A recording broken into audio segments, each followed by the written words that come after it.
Hello बच्चों, we have a question. देखो यहाँ पे क्वेश्चन बोला हुआ है कि एक कर्व सी है जो मिरर इमेज है of the parabola with respect to the line. If A and B are point of intersection of C with the line y is equal to -5, then the distance between A and B बताना है। देखो situation यहाँ पे ऐसी है कि हमारे पास एक पैराबोला गिवन है। पैराबोला भी है y square is equal to 4x। तो यानी वर्टेक्स 0,0 हो जाएगा, सिमेट्रिकल अबाउट एक्स एक्सिस होगा, कुछ इस तरीके से बन जाएगा। एक लाइन गिवन है, मैं x plus y plus four equal to zero. X को जीरो पुट करेंगे y माइनस फोर आएगा, y को जीरो पुट करेंगे x हमारा -4 आएगा। तो कुछ इस तरीके से हमारी एक लाइन बन रही है। अब देखो समझना क्या है, ये लाइन जो है वो एज अ मिरर काम कर रही है हमारी। अब इस पैराबोला की अगर हम इमेज बनाएंगे, इस पैराबोला की अगर हम इमेज बनाएंगे इस लाइन के रिस्पेक्ट में, तो इमेज हमारी कुछ इस तरीके से, एक रैंडम फिगर बना रहे हैं, कुछ इस तरीके से बन के आ सकती है। ठीक है ना? समझना क्या है, ये इमेज इस कर्व को जहां पे इंटरसेक्ट करेगी, ठीक है, या फिर इसको फिलहाल हम ऐसे बनाते हैं। अब नेक्स्ट में इंफॉर्मेशन क्या गिवन है कि if A and B are point of intersection of C with the line y equal to -5। ये कर्व हमारा सी है, ये कर्व हमारा सी है। ए और बी क्या है? Point of intersection of that curve C with the line y equal to -5। तो एक लाइन है जो कि -5 से पास कर रही है, मतलब x के पैरेलल है, y इक्वल टू -5, कुछ इस तरीके से आ रही है। ये हमारे पास लाइन हो गई, ठीक है ना? Then distance between A and B. तो देखो ये ए और बी पे इसको कट कर रही है, ए और बी के बीच का हमें गैप बताना है। समझना क्या है, समझना ये है कि सिंस इस लाइन के रिस्पेक्ट में हमने इस कर्व की which is equation y square equal to 4x, हमने इमेज बना दी। ए और बी पे ये लाइन कट कर रही है। अगर हम इस लाइन की इमेज इस कर्व के रिस्पेक्ट में निकालेंगे, तो सपोज वो हमारी कुछ इस तरीके से आएगी, एक रैंडम फिगर बना रहे हैं, वो कैसे भी आए बट वो इस पॉइंट पे मीट जरूर करेगी।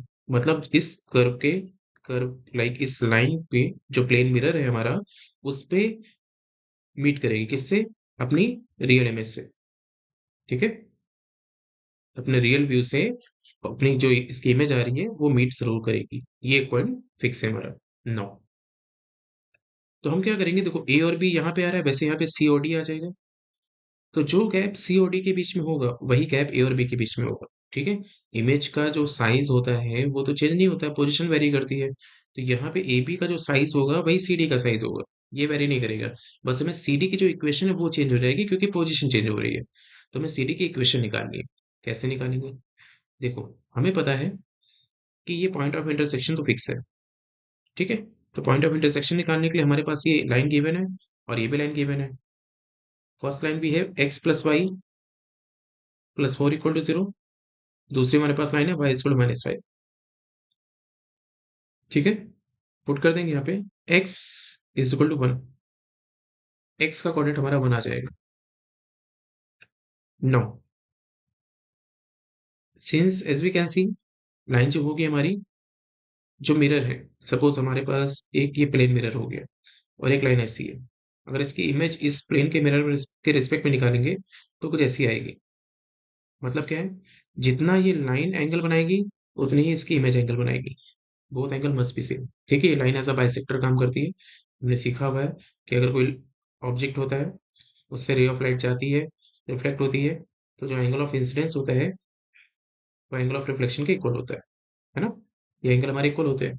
तो उसके बेस पे हम बोल सकते हैं कि यहाँ पे ये जो एंगल होगा वो इसके इक्वल आएगा।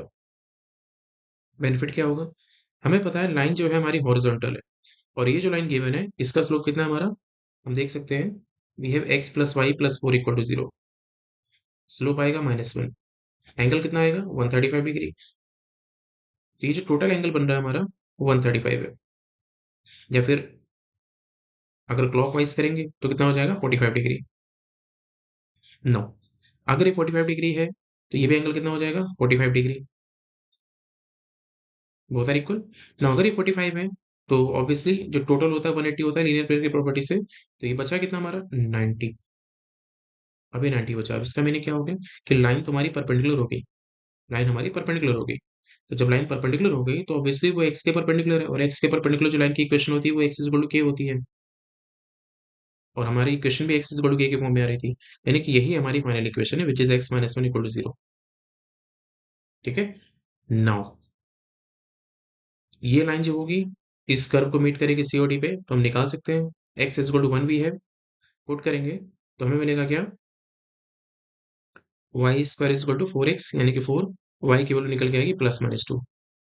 तो हमारे पास जो पॉइंट निकल के आएगा, एक जगह एक्स की वैल्यू 1 है, वाई की वैल्यू 2 है, और एक जगह एक्स की वैल्यू 1 है, वाई की वैल्यू -2 है। डिस्टेंस बतानी थी ए और बी के बीच में, तो जो ए और बी के बीच में होगी वही सी और डी के बीच में होगी। तो दो पॉइंट के बीच की डिस्टेंस सिंपल हॉरिजॉन्टल है, तो हम निकाल सकते हैं। 1 - 1 का होल स्क्वायर करेंगे, +2 -2 करेंगे तो 2 + 2 का होल स्क्वायर हो जाएगा, अल्टीमेटली 4 का स्क्वायर 4 आ जाएगा। तो distance between A and B क्या होगा हमारा, जो कि सी और डी के इक्वल होगा, दैट इज 4। आंसर हमारा होगा इसका 4।